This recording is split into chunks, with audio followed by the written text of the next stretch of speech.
Descubrí que mi hijo no era realmente mi hijo después de 20 años, y toda mi familia lo sabía menos yo. No sé muy bien por dónde empezar esto, así que voy a intentar ordenarlo por partes, aunque llevo 4 días sin dormir bien y se me mezclan las fechas en la cabeza. Tengo 47 años. Estoy casado, bueno, separado desde hace 3 semanas, desde hace 22 años con la que hasta hace poco consideraba el amor de mi vida. Tenemos un hijo, Marcos, de 20 años, que para mí ha sido, hasta hace 3 semanas, la persona más importante del mundo después de su madre. Voy a intentar resumir lo que pasó sin desviarme demasiado, aunque sé que se me va a hacer largo. Todo empezó por una tontería médica. Hace 2 meses fui al médico por un dolor en la espalda que no se me iba con nada, y terminé haciéndome un chequeo general porque llevaba años sin hacerme análisis completos. Entre las pruebas salió que tengo una condición genética poco común. Nada grave por ahora, controlable, pero el médico me recomendó que avisara a mis familiares directos porque es hereditaria y conviene detectarla a tiempo.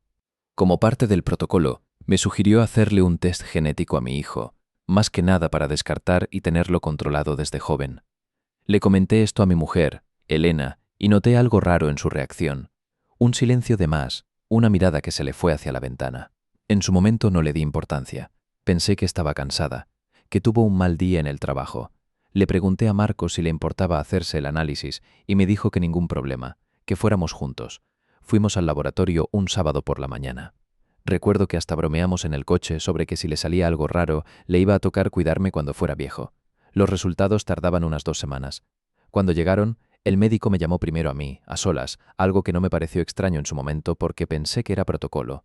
Me senté frente a él y me dijo, con mucho cuidado, que los marcadores genéticos de Marcos no coincidían con los míos de la forma en que deberían coincidir entre padre e hijo biológico. Que, de hecho, no había ningún tipo de relación de parentesco directo entre nosotros dos. Me quedé en blanco. Literalmente le pedí que me lo repitiera porque pensé que había entendido mal, que quizás hablaba de otra cosa, de algún tecnicismo médico que se me escapaba. Pero no.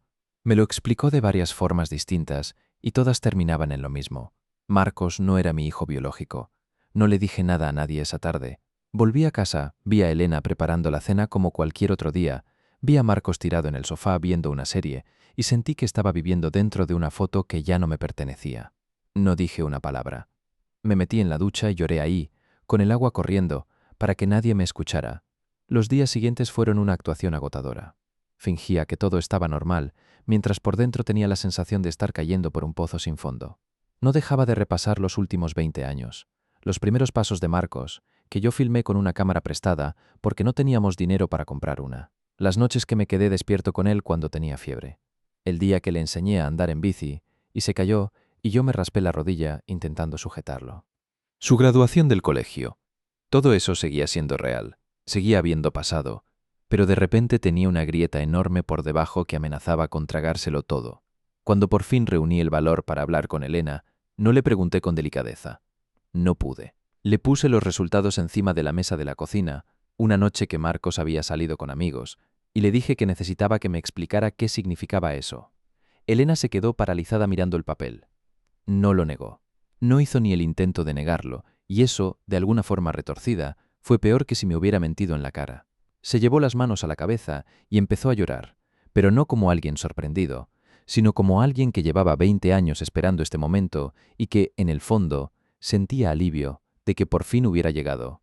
Me contó que, antes de que yo la conociera bien, estábamos empezando a salir, apenas llevábamos unos meses.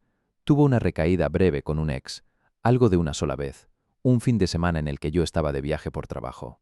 Se quedó embarazada. Hizo cuentas, decidió que las fechas cuadraban lo suficiente como para hacerme creer que el hijo era mío, y nunca hizo ningún tipo de prueba porque, según sus palabras, no quería saberlo, prefería no saberlo, y así fue más fácil para todos. Le pregunté quién más lo sabía. Ahí fue cuando el suelo terminó de abrirse del todo. Me dijo que su madre lo supo casi desde el principio, porque Elena se lo confesó en un momento de pánico cuando descubrió el embarazo, que su hermana también lo sabía porque estuvo presente en alguna de esas conversaciones, que con los años, en alguna reunión familiar con unas copas de más, hasta un primo suyo lo mencionó en broma y ella tuvo que taparle la boca literalmente. Y lo que más me dolió, lo que todavía hoy me cuesta digerir, mi propia madre, mi madre, lo supo. Se enteró hace unos 8 años, porque la madre de Elena se lo dijo en una conversación de mujeres, pensando que ya era un tema superado, algo del pasado que no valía la pena remover. Mi madre decidió, sola, sin consultarme nada, que era mejor que yo nunca lo supiera. Que Marcos era mi hijo en todo lo que importaba, y que la verdad solo serviría para hacerme daño. Toda mi vida adulta, prácticamente toda la vida de Marcos, había gente a mi alrededor. Mi propia madre, la familia de mi mujer, quién sabe cuánta gente más, que sabía algo fundamental sobre mi propia vida que yo desconocía por completo. Cada comida familiar, cada Navidad, cada cumpleaños de Marcos donde yo brindaba orgulloso como padre, había personas en esa misma mesa que me miraban sabiendo algo que yo no sabía. Esa sensación es difícil de explicar si no la has vivido. No es solo la traición de mi mujer, que ya de por sí es enorme. Es sentir que tu vida entera ha sido, en cierto modo, vigilada y gestionada por otros a tus espaldas, como si tú fueras el único que no tenía derecho a la información más básica sobre tu propia familia. Fui a hablar con mi madre al día siguiente. No planeé nada, simplemente conduje hasta su casa hecho una furia contenida. Cuando le dije que lo sabía todo, ella no se sorprendió tanto como esperaba. Casi parecía que llevaba años preparando el discurso para este momento. Me dijo que lo hizo por amor, que Marcos era mi hijo de corazón y que no quería que una prueba de sangre destruyera algo que llevábamos construyendo desde que él nació. Me dijo que ella también sufrió guardando ese secreto, como si eso fuera un consuelo para mí. Le pregunté cómo pudo mirarme a los ojos durante 8 años sabiendo esto y dejándome vivir en una mentira, y no tuvo una respuesta que realmente me convenciera. Solo repetía que lo hizo para protegerme. No sé si algún día voy a poder perdonar eso del todo. Entiendo, en un rincón muy racional de mi cabeza, que la gente actúa por amor de formas equivocadas, pero también siento que me han robado 20 años de la posibilidad de decidir por mí mismo qué hacer con esta información. Nadie me dio la oportunidad de procesar esto a mi tiempo, de hablarlo con Elena cuando recién pasó, de construir mi relación con Marcos, sabiendo la verdad desde el principio si así lo hubiera decidido. Me quitaron esa decisión. Decidieron por mí que yo no podía con la verdad. Y eso, en cierto modo, es casi tan humillante como el engaño mismo. Con Elena las cosas se rompieron rápido después de esa conversación en la cocina. No fue solo el hecho del engaño original, que ya es grave, sino los 20 años de silencio sostenido después. Ella tuvo miles de oportunidades para contármelo. Podría habérmelo dicho cuando nos casamos. Podría habérmelo dicho cuando decidimos ampliar la familia y no pudimos por problemas de fertilidad míos, que en su momento no encontramos explicación clara. Ahora entiendo mejor por qué nunca hubo un segundo hijo biológico nuestro, aunque en su momento lo achacamos a otras causas. Podría habérmelo dicho en cualquier aniversario, en cualquier crisis de pareja que tuvimos a lo largo de los años, en cualquier terapia de pareja a la que fuimos hace un tiempo por otros motivos. Tuvo 20 años de oportunidades y ninguna la aprovechó. Eligió, cada día, durante 2 décadas, seguir mintiendo. Le pedí el divorcio 2 semanas después. Ella no lo peleó demasiado. Creo que en el fondo sabía que esto era inevitable en cuanto la verdad saliera a la luz. Estamos en proceso de separación de bienes ahora mismo, que es otro dolor de cabeza aparte, pero no es el centro de esta historia. Lo más difícil de todo esto, con diferencia, ha sido decidir qué hacer respecto a Marcos. Hablé con él hace una semana. Fue, sin exagerar, la conversación más difícil de mi vida. Le expliqué la situación con la mayor delicadeza que pude, aunque no sé si existe una forma delicada de decirle a un hijo de 20 años que el hombre que lo crió no es su padre biológico y que su madre y media familia lo supieron todo este tiempo. Marcos se quedó destrozado, obviamente. Lloró, se enojó, me hizo preguntas que yo tampoco podía responder del todo bien, porque yo mismo seguía procesando la información, pero después de esa primera reacción de shock, me dijo algo que no me esperaba y que se me quedó grabado.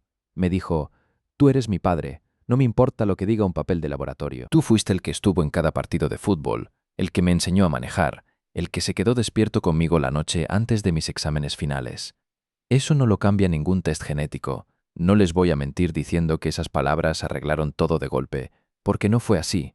Todavía hay días en los que miro fotos viejas y siento una especie de vértigo como si estuviera reescribiendo mi propia historia sin haberlo pedido. Pero esas palabras de Marcos sí que me dieron un ancla a la que sujetarme en medio de todo este caos. Decidimos, entre los dos, que vamos a seguir siendo padre e hijo, sin condiciones, más allá de lo biológico. Eso no ha cambiado y no va a cambiar. Lo que sí ha cambiado, y probablemente para siempre, es la confianza que tenía en el resto de mi familia y en la mujer con la que compartí 2 décadas de vida. En cuanto a mi madre, seguimos hablando, pero con una distancia nueva que antes no existía. Todavía no logro mirarla igual. Sé que en algún momento voy a tener que decidir si puedo perdonar esa decisión que tomó por mí, o si esa herida se queda ahí para siempre, como una cicatriz que solo duele cuando hace frío. Con la hermana de Elena y su madre directamente he cortado el contacto, al menos por ahora. No tengo espacio emocional para gestionar más traiciones dentro de la misma historia. Estoy yendo a terapia individual, algo que nunca había hecho antes en mi vida porque siempre pensé que eso no era para mí. Ahora entiendo que necesitaba ayuda profesional para procesar no solo el engaño, sino esta sensación tan particular de que toda mi vida adulta fue, en cierta medida, una actuación colectiva en la que yo era el único que no conocía el guión. Si alguien está leyendo esto y se pregunta qué aprendí de todo este proceso, creo que sería esto. El amor de un padre no se mide con un test de laboratorio y eso lo tengo clarísimo con Marcos. Pero la confianza en una pareja y en una familia sí se mide, en gran parte, por la honestidad que se sostiene en el tiempo, y ahí es donde todo se rompió de forma irreparable para mí. No es la sangre lo que me duele, es el silencio, es haber sido, durante 20 años, el único que no tenía derecho a saber la verdad sobre su propia vida. Sigo reconstruyendo cosas, día a día. Marcos y yo seguimos adelante, ahora con una relación distinta, más honesta en cierto modo, aunque nacida de la forma más dolorosa posible.